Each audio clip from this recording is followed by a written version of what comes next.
Hey everyone, you're listening to episode number 110 of the Keto Diet Podcast. Today we're chatting about the influx of low-carb products and how to decide what's right for you and how to live without the ones that everyone tells you need, but you don't actually need.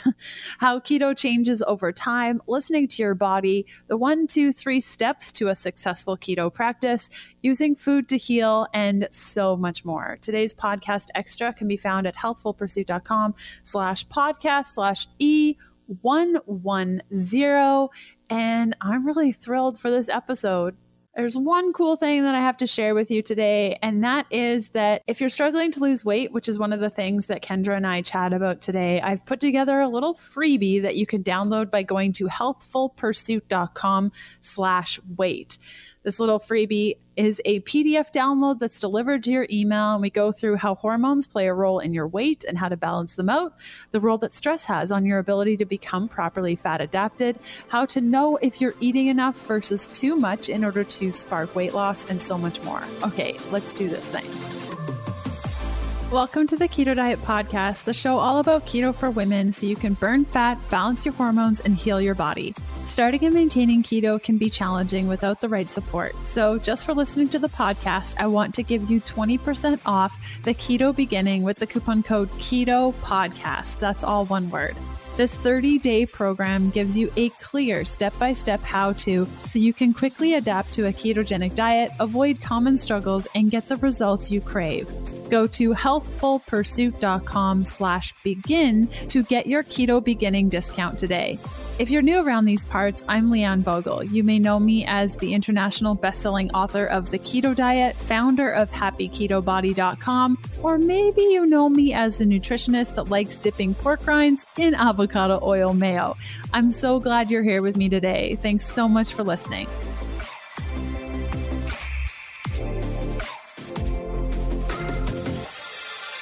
Our guest today is Kyndra Holley, who is the face behind the popular food blog Peace, Love, and Low Carb, and the author of multiple best-selling cookbooks, including Craveable Keto, Keto Happy Hour, 30-Minute Ketogenic Cooking, and the Primal Low Carb Kitchen Cookbook. After struggling with her weight most of her life, Kyndra is now a lover of all things low-carb keto and is a firm believer in the weight loss and health benefits of a low-carb lifestyle. Kyndra spent 15 years in the restaurant industry and is a foodie through and through. When she's not in the kitchen working on a new recipe, she can usually be found traveling the globe, throwing weights around in her gym, doing yoga, playing with her puppies, hiking, or just kicking it back and relaxing with her husband, her 2 kids, and her 5 crazy pups in Seattle, Washington. Kyndra is such a cool person, and I'm so grateful to have her on the show today. In fact, Kyndra and I have not had like an actual conversation via audio ever. We met at KetoCon just briefly back in 2017, like briefly as in 10 seconds. Hey, I love your stuff. Bye, I gotta go. And we've been chatting on Instagram via text for years. So I'm so happy that we finally got to chat. She's such a cool, down-to-earth person, and I think you're really gonna love this interview. Okay, let's get to it. Hey, Kyndra, how's it going? Good. Thank you for having me on today. Yeah, it's chat with you. It's so crazy. We've actually never had a call. No. What the heck? Long overdue. It's so overdue. And we met at KetoCon the first year, and it was so crazy. We had like 10 seconds to talk, and then that was it. I know it was such a whirlwind. Hi, bye. Good job. Nice to see you. I love your book. So this is awesome. And for our Keto Unlimited members, they get to watch the video, which is super fun. I think the Hi, video. everyone. Hello. Okay, so I like to start off every interview by asking our guests what keto means to you. So I feel like I kind of have an approach that not everybody is going to agree with, because I feel like it's gotten kind of way out of control. So I don't think it's a one-size-fits-all approach. So when people ask me, a lot of times I don't even say I eat keto. They ask me, how do you eat? And I say, I eat low-carb, high-fat, because it instantly tells them what I'm after. So if they've never heard of keto, or they don't know, I mean, you'd have to be under a rock to not know Atkins at this point. But like, if you don't know that, then that exactly says how I eat: low carb, high fat, because we just get like really locked into these macros, or like all this new terminology comes out like lazy keto, or, you know, carnivore, and just all of these things. So for me, it's just, I keep it super simple: low carb, high fat. And when you say out of control, because you've been eating this way for a while, and we've definitely seen keto and the community evolve over the last couple of years as it gains popularity. What are you seeing that's like totally out of control? Well, the biggest thing I think for me is that when anything gains in popularity or notoriety, there's this just influx of products that come to market. And so I think the biggest annoyance is like, there's all of these products and people start to think that they have to have them, which makes the lifestyle not look sustainable. It kind of turns it more into like a diet mentality. And so I just think it's like, if I open my email, I have like 15 different people pitching me exogenous ketones or collagen on any given day. And like, they might be products that I use, but the sales pitch leads people to believe that they can't do this lifestyle without anything but just real food, which is all you need. And so then I get all of these questions that weren't there before there was this huge uptick, when it's like, how did we get so disconnected that we don't know, just eat to nourish, eat till you're sated, like just these, I feel like these basic fundamentals of food and nutrition go out the window because it's just gets so confusing for everyone. Yeah. And the concept when people ask me, so like, how do you do the keto thing? I'm like, well, I wake up, maybe I'll have some bone broth or some coffee with some fat in it. And then for lunch and dinner, I just eat vegetables, fat, and meat. And they're like, yeah, but what do you use? I'm like, food, broccoli.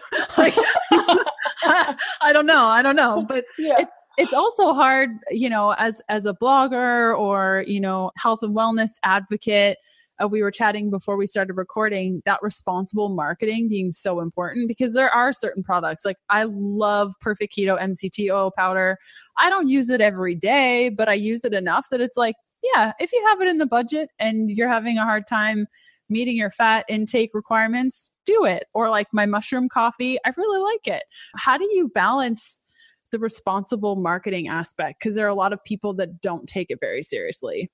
So I take it very seriously, and I've been like really candid on Instagram about it too. So I've made it very clear that I will never share anything with them that I don't actually use and love and would spend my hard-earned money on. If I get it for free, I disclose that. If I have a partnership with them that will pay me, I disclose that also, but I let it know that it does not sway my opinion, of the product. But I think the biggest thing is just, I'll even say, like, when Perfect Keto came out with their nut butter, it is hands down the best nut butter I've ever tasted. But I said in my stories, I want you to know, I would never pay $19 for this.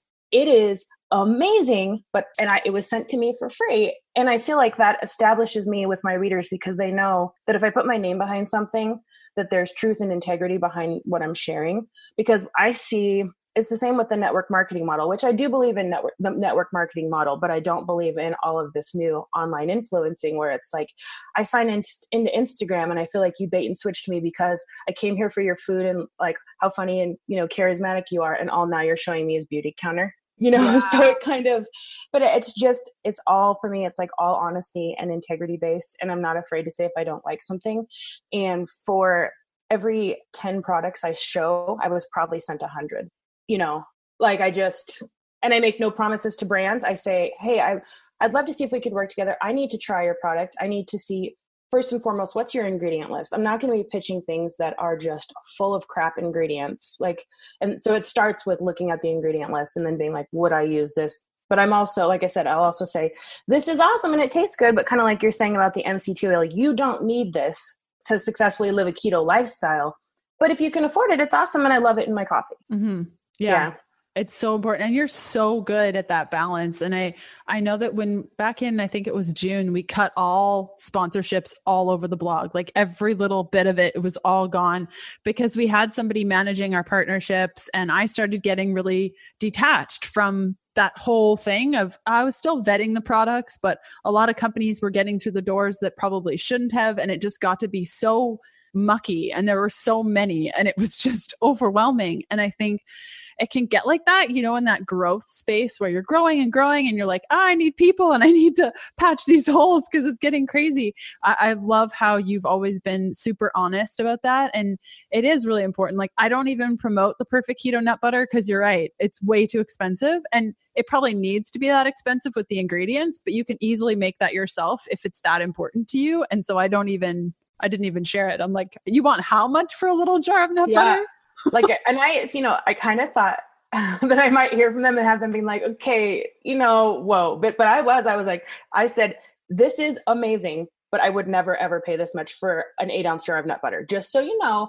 But I want you to know, like, if a $19 jar of nut butter is in your budget, like, this might be the one you want. But like, I was very clear about it. And so I got a lot of messages saying, hey, I really appreciate that. Yeah. And it also depends on the lifestyle. Like, you can make your own bone broth. You can totally do that. I hate doing it. Like, it makes your house smell, and you can't really make a bunch of it at once. So I purchase my own. But I think, all these little steps and everything that you share, it's very easy for a consumer to be like, okay, I can use that same approach when I'm looking for my own products. Right. So that's really important. Back to today's episode in a sec. Okay, show of hands, even though I can't totally see, but I feel your energy. How many of you struggled with keto flu? Me, definitely me. If you tried keto at any point in your life, you may shudder at the thought of, or even hearing the words, keto flu.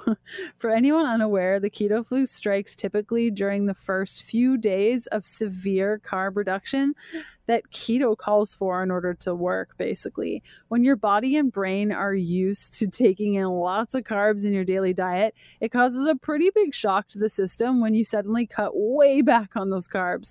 The results are pretty darn annoying. Mental sluggishness, irritability, dizziness, and persistent cravings for the foods that keto doesn't incorporate. As you can imagine, that makes it pretty hard to work, be present with your family, or just live a peaceful life from moment to moment. Like, I mean, if you've dealt with keto flu, you know exactly what I'm talking about. It is horrible. That's why I was so happy when I discovered a secret weapon that let me fight back against my own keto flu. That secret weapon is bone broth, and not just any bone broth, because like, yeah, you can make it yourself, but that takes forever and it makes your house smell really bad. It's bone broth from Kettle and Fire. Kettle and Fire makes their broth by simmering really high quality bones like knuckle, femur, and patella from grass-fed animals for 10, 15, 20 hours or more. That long cook time seeps all the collagen and glycine and other nutrients into a delicious broth that is primed and ready to make you feel good and also abolish keto flu.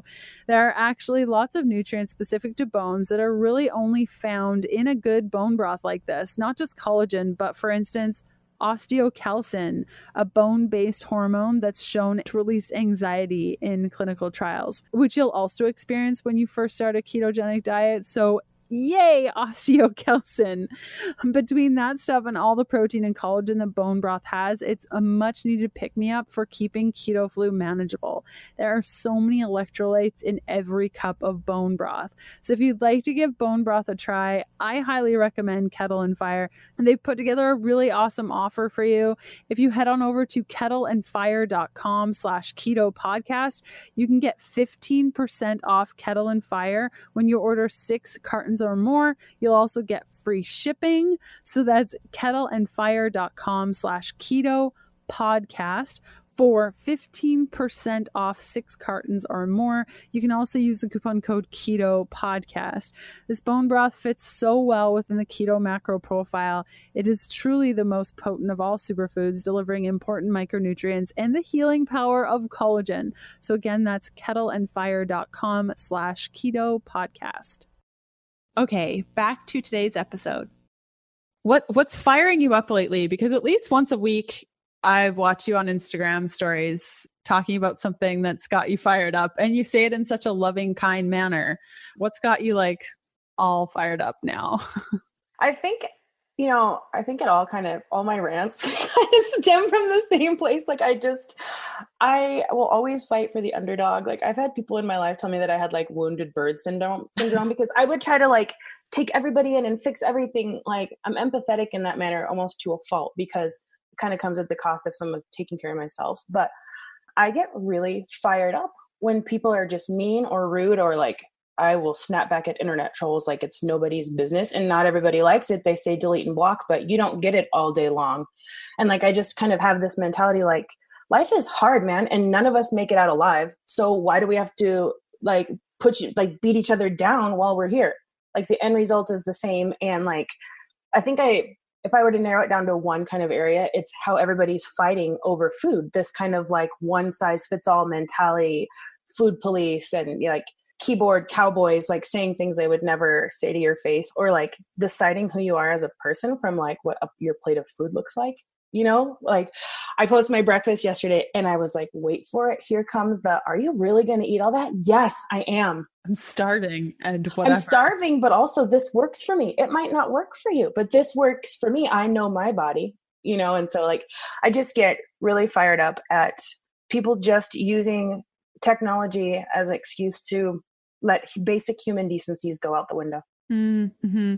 Yeah, I get the opposite of the meals you share. You sure don't eat a lot. I wish you would eat more. And it's like, I don't take pictures of everything I eat. That would be ridiculous. Like, right. Most of the times I forget, but yeah, it's really interesting. I definitely have a love-hate relationship with social media. I mean, it allows us to connect to the community and it's so great, but there are so many things, especially lately, where I look at things and like, that's not actual real life. And a lot of the things we share is just this tiny little snapshot of what's actually going on. I've definitely tried lately to be as real as I can so that, I look up to certain people on social media and I'm like, yeah, if only I had blah, blah, blah, my life would be better. And it's like, it doesn't work like that. It doesn't. And I always try to remind people, social media is a highlight reel. Like you're scrolling, like, oh, they have it all together. Look how pretty her hair and makeup is. Oh my God, her husband's so great to her. She has the best behaved kids ever. No, she's probably filing for divorce and she's a hot mess. Like she's just not going to show you that. Right.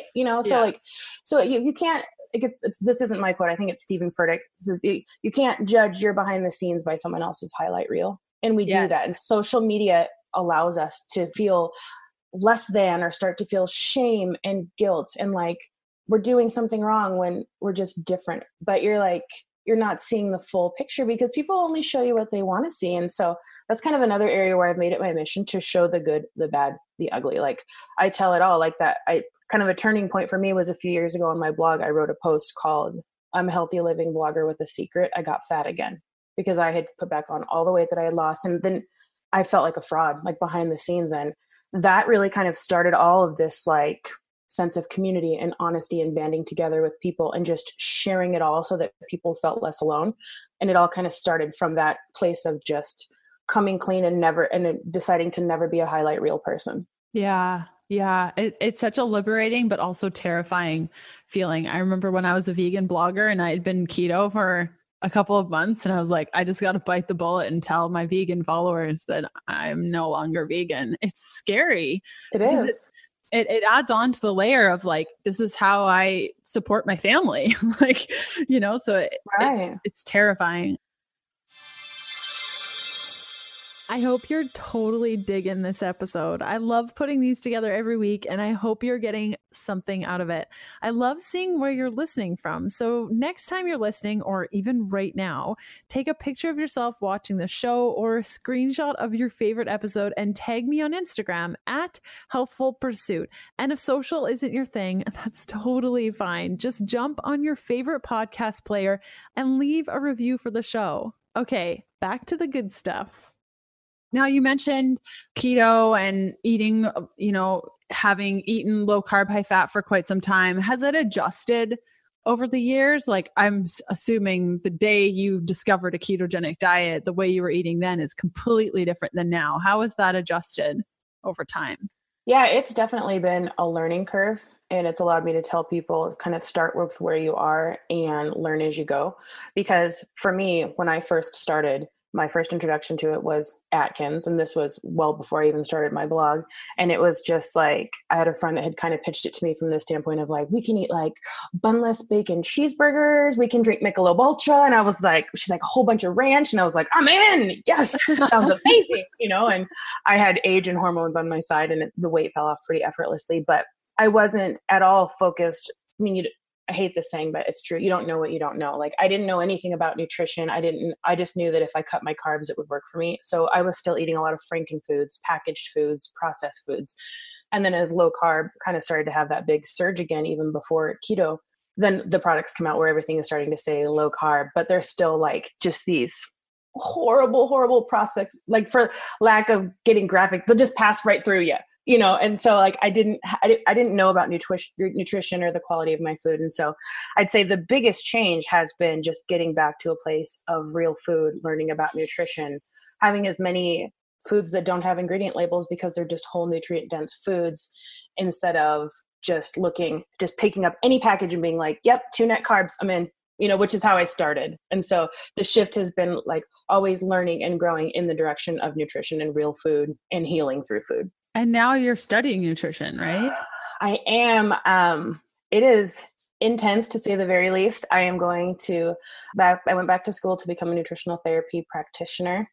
And my whole goal was just to use my platform responsibly, because I feel like we live in a world of like Instagram evangelists where you have like, somebody say like, I could say like, oh my God, I have this rash all over my whole body and I'm having migraines. And then someone's like, oh, it's keto flu, drink pickled juice. Like, no, go to the doctor. You know what I mean? Just drink pickled juice. And so like, I don't know that I'll actually take on clients, but I wanted to be able to responsibly share information that is accurate and safe, instead of like, I just see so much scary information out there, and everybody's an expert now. Everybody with an iPhone is an expert, or Dr. Google. Oh, it's terrifying. I studied nutrition over 10 years ago now, and you're constantly learning. Like everything you learned 10 years ago is completely adjusted, but having that basis, there's a bug in here. Oh. I'll just wave to you so we look like you're saying hi. Hi. Hey. There's like this little animal lizard that lives in this house that I'm renting, and he keeps eating all the bugs for me, but I called him Harry, and I haven't seen Harry since yesterday, so I'm worried. Harry is not doing his job right now. Yeah, like what the heck? Seriously. But, having that basis of nutrition and just, I call it my BS meter. Like I don't know everything when it comes to nutrition, but you have that like solid base that you can work off of. And it's like, wait a minute, that's not how the body works. Like, right. No, right. That's not right. And I think that's how, the carb up, when back in 2015, not a lot of people were talking about cyclical ketosis. And I remember going out to my community and saying, hey, if you eat carbs every once in a while on keto, it's actually good for you. They were all like, you crazy. But fast forward now, and a lot of people are talking about this. And this was based on the fact that I went to school for this and I understood, okay, this does this and this. And yeah, that makes logical sense. So I think I'm really excited for you to see, this time next year, having that solid base from what you already have. That's really great. And, piggybacking off something you just said, it all boils down to bio-individuality as well. Like carb ups will work for me, but it's because I took the time to learn my body and learn to know, like, do I need more carbs to function optimally? Or am I craving sugar and carbs because I ate sugar and carbs? Like there's a difference between, like I always say, there's a difference between saying, I can feel that I need some extra carbs to fuel me through this workout versus my body says it needs a cookie, And then like for me, like a higher carb day would break stalls and weight loss plateaus. And it would help like if I was getting like fatigued or energy crashes, but then I could immediately go back in. Whereas for some people, it's a slippery slope because that one day, and now they're like, I fell off the wagon for a month. What do I do?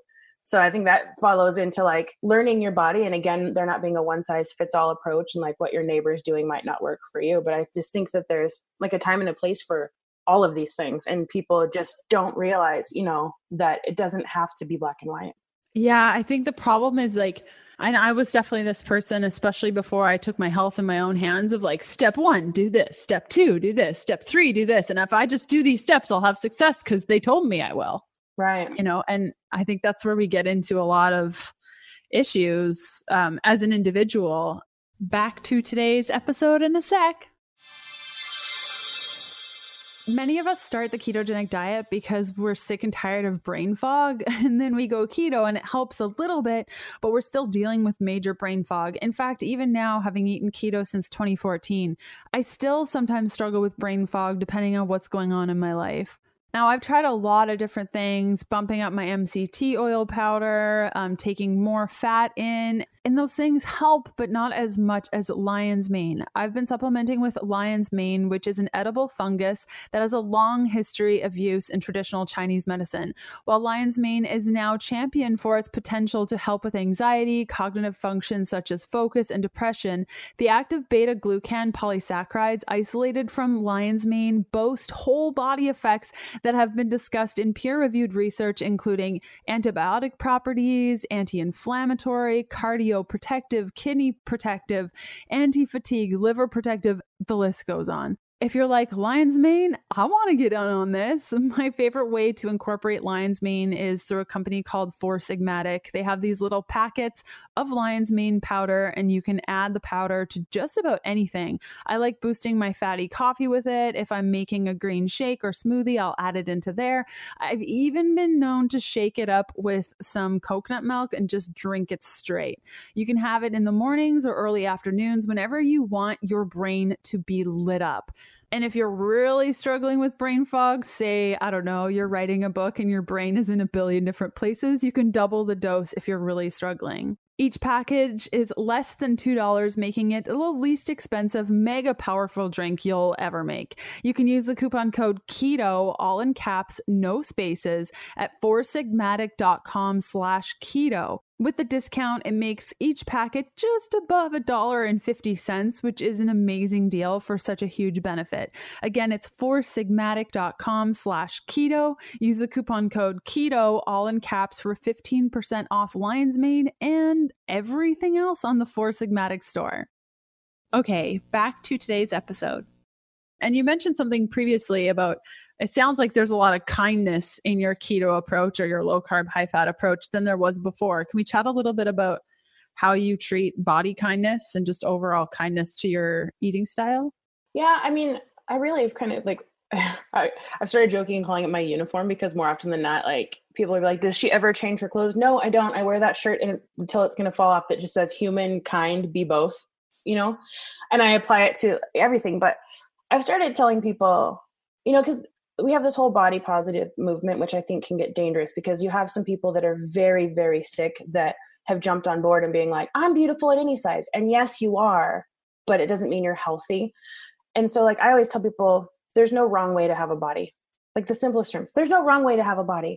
But the best gift you can give yourself is to honor it and nourish it, and just to figure out, what that is. And, kind of like you're saying, I think that we are programmed to want a step-by-step roadmap to, like, from point A to point B with no deviation, and just like, but I did everything right. Like you're saying, I did this, this, and this, but like, why didn't I get results? And so I always just tell people, just give yourself grace. And if you commit to one thing, and that one thing is every day just being a little bit better than the day before, or making one good choice the day before, then you're going to have made so much progress over a year's time, over a month's time. And that you don't have to know everything to get started. So people will say, well, how do I get started? And I'll say, I know that this sounds super simple, but just start. Like, learn as you go, research, find some, reputable people that you can learn from. There's so much free information out there, but just get started, and then just focus on being a little better each day, as you go. Like I said, I didn't jump right in and know anything about nutrition. That took me years, but I still found success in what I was doing, and I got healthier, and I'd lost weight. And, so I just think that we all need to give ourselves a little more grace in life and our health journeys in business. And so I kind of really try to, when I see people being hard on themselves, I really just try to go back to that. Like, we are more than our pant size. We are more than our weight. Like, there are so many, like, I always tell people, I'm like, yeah, I'm still an overweight person, but there's a million other things you should want to know about me. And if you get the chance, I'll tell you, because I like to talk, so like, but like, I think everybody could give themselves more grace with their food, with their health, and with just overall. And you mentioned before, a blogger with a secret and coming out and saying, like, I've gained weight back. What has your relationship been with your weight and just overall weight loss? It sounds like originally you were like, yeah, let's lose weight. And now it's less of a priority for you. What was that transition like? And do you still struggle with it sometimes? I think it took me I'm obviously still not where I want to be, but I'm solid in the fact that I'm making the right decisions, and that I'm an imperfect person, but that 9 times out of 10, I make decisions that are good for myself and for my body. But along with this kind of giving myself telling other people is to give themselves more grace, doing it for myself, because for me, it stopped being about a scale or a weight or a look or a feel. Like I used to have a number, like I had a destination in mind, but now it's overall health and wellness. It's like, how can I use food to heal the issues that I have? How can I, and if I went to the doctor and all my labs are in good ranges, like there's just so much more to the picture of health than size. Like I always tell people that you can be overweight and still be fit, like from a cardiovascular standpoint, like, I go, but you can also be what is kind of called skinny fat. Like I know that some of like the thinnest people I know are the most unhealthy, sickest people I know. So it's just a piece of the puzzle. So for me, while I still have aesthetic goals, we'll call them, weight surrounded my weight, but more, it's just about happiness and health and wellness, but just being really honest with myself and not being like, I could be this size forever and be happy, or, or being like I said, like, body positivity, like you don't have to hate your body to make change. You can love your body at every size and still make the changes you need. And that's kind of where I was. I used to do everything that I did because I hated my body. Now I do everything that I do because I love my body. And it's such a more peaceful place to be. And like, I used to be chained to the scale. So as you know, we've been kind of like in a massive upheaval since August. And, like we're in a rental, but we were also, we had 2 big trips. We were traveling and we stayed at my sister's for a while. And I didn't like, when I'm listing the things that I'm going to pack for being displaced for 3 months from my home, I can tell you that in the top 100 was not a scale, like, so if someone said, how much do you weigh right now? And I'm like, I have no idea. I can tell you how my pants fit versus how they fit last month, but I have no idea what I weigh. And I honestly don't care. Oh, and you can just get leggings. So your pants just grow with you. Yes, but I will say, like, I think I actually wrote this in like the front matter of my book. And I was like, if you work from home, probably a good thing to do is occasionally try on jeans. Because anyone listening, I just don't own jeans. They make, But I was like, like you said, your pants will grow with you. And you wake up one day and you're like, I'm still the same size. And you're like, oh, I got to go out tonight. And like, no, I'm not the same size. But so I know that I'm trending downward, but I couldn't tell you what I weighed. And I'm completely happy with that. It's very peaceful. Yeah, it is. You're totally right. And if somebody would have told me 5 years ago that I legit would not even care, like I don't care at all. Even if I put on jeans and they don't fit anymore, I'm like, cool, I'm going shopping for bigger jeans. Like it really doesn't matter because, in the last year of setting the intention of eating low carb, high fat. And yeah, when I test my ketones, generally I'm high-ish. And sometimes I'm not because I just ate a whole gluten-free pizza. And so it takes me a couple days to get back into it. But overall, I mean, I went to this muscle testing doctor and I've done muscle testing forever. It's always responded really well for me. And it was the first time I had met with this doctor in Tampa and he put all the magnets on me and he's going through my body. And he's like, he looked up at me after about 5 minutes. He's like, there's nothing wrong with you. Like you look a little tired, but other than that, you're great. And I've never, ever had a doctor. Like I was always that problem child of like, this is wrong with you and this is wrong and this is wrong and take this medication because this is happening. And now this medication is making this happen. Like it was such a mess. So yeah, I think there's so much more to it than weight. And it usually takes that moment of, I'm just so sick of this. I can't keep living this life. It's not working. And I've had people say, how do you get to that place? And I don't have a step-by-step answer for you. It took a lot of time, but like I quickly learned, I guess I could say not so quickly, but I evolved to learn that the biggest, I think, piece of transformation of any kind, weight loss or just any kind of health healing journey is the mental aspect and dealing with, like, I started saying that all the times, like as my weight went up and down, I wasn't fixing what was truly broken. And I wasn't fixing the mental baggage that I was carrying around that led to quite literally physical baggage on my body. And so I felt like I really turned a corner and started making change when I started putting in the work for my mental health. And I know that that's not an issue for everybody, but I know that it's an issue for far more people than are willing to give it credit for because of the stigma around mental health. Yeah, mental health. You're probably the 5th guest this week to mention mental health with me. So I feel, and it's so great that we're talking about it more. And maybe our special Keto Unlimited chat that we'll do right after this will be about mental health because I'd love to delve a little bit deeper into that. I think it's such an important topic. And you're right, it has that stigma around it that nobody really wants to talk about it, but a lot of people are experiencing it and there's a lot of shame around it. What are you working on right now? Like what you got going on? I am working on a dairy-free book. It's called Dairy-Free Ketogenic Cooking. It should be up for pre-order soon. And I just kind of made it my own personal mission too, because I'm not really a fan of coconut, and coconut is so like I'm a fan of your coconut, your dog coconut. Okay, I was like, yeah, you're not gonna be happy with it. I'm hanging up on her. But like, like coconut more like in sweet things. And I'm like, I always say to John, I'm like, unless you're having like Thai food, coconut does not have a place in savory foods. Like I say it all the time. And so like, I feel like 90% of the time, any of like the people who are writing dairy-free recipes, they're just super coconut heavy. And so like, but I'm not really a fan of coconut. And so like, I just made this like weird personal mission to just be like, I'm going to show people that dairy-free keto is sustainable, easy, delicious, doesn't require a bunch of specialty ingredients, and doesn't have to be loaded with coconut, like just, so that's kind of where I'm at. And I'm really excited about it. And it just kind of, through going through some like gut health issues with myself and some healing and some food insensitivities, it was kind of where my own personal diet went. And I was actually contracted to write a different book. And I reached out to our publisher and I just said, hey, this is what I've got going on. This is the book I want to write. Can I write this book instead? And they said yes. And so I'm really excited for it. It'll be out May-ish. I don't have the exact date yet. My next one comes out May and then the following in June. So, okay, great. I can't wait. That's awesome. Well, maybe we could do a stop together. That would be really fun. Oh, book tours. It's like love-hate relationship. I'm so tired after them, but I love meeting people. Yeah.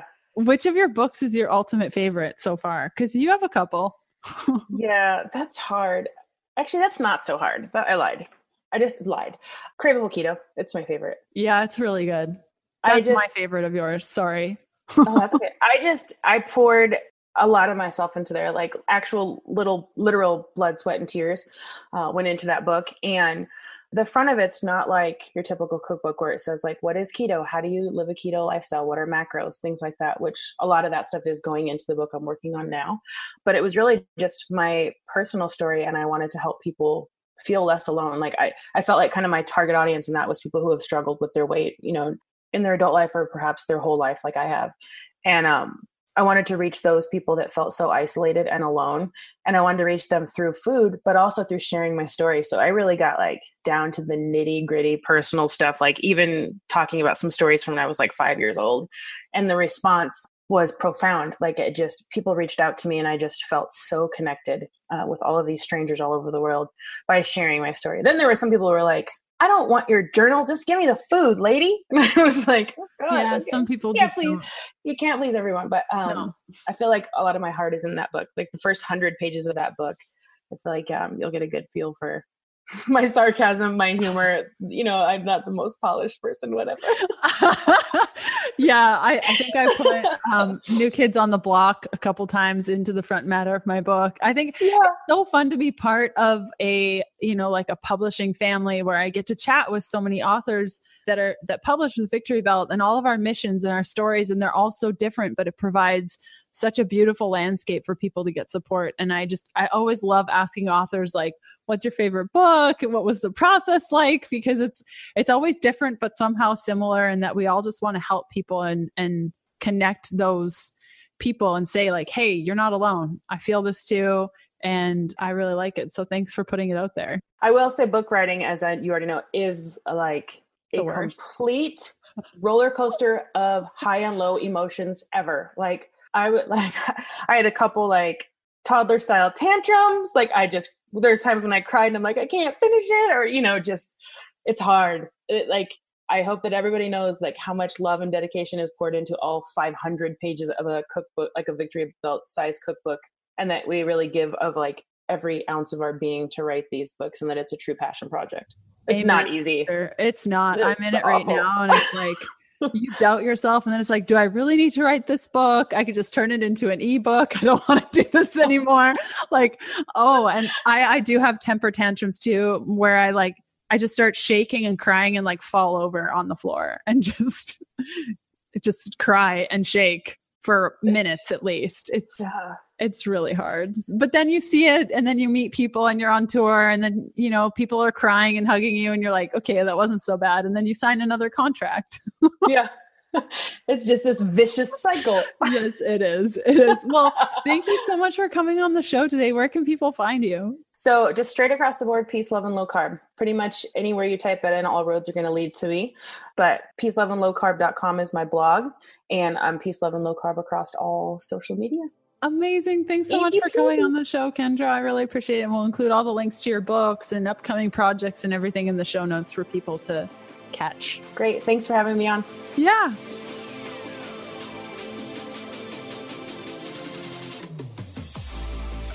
Thanks for listening to the Keto Diet Podcast. Join us again in a couple of days to discover more keto for women secrets for your fat-fueled life. The Keto Diet Podcast, including show notes and links, provides information in respect to healthy living, recipes, nutrition, and diet, and is intended for informational purposes only. The information provided is not a substitute for medical advice, diagnosis, or treatment, nor is it to be construed as such. We cannot guarantee that the information provided on the Keto Diet Podcast reflects the most up-to-date medical research. Information is provided without any representations or warranties of any kind. Please consult a qualified physician for medical advice and always seek the advice of a qualified healthcare provider with any questions you may have regarding your health and nutrition program.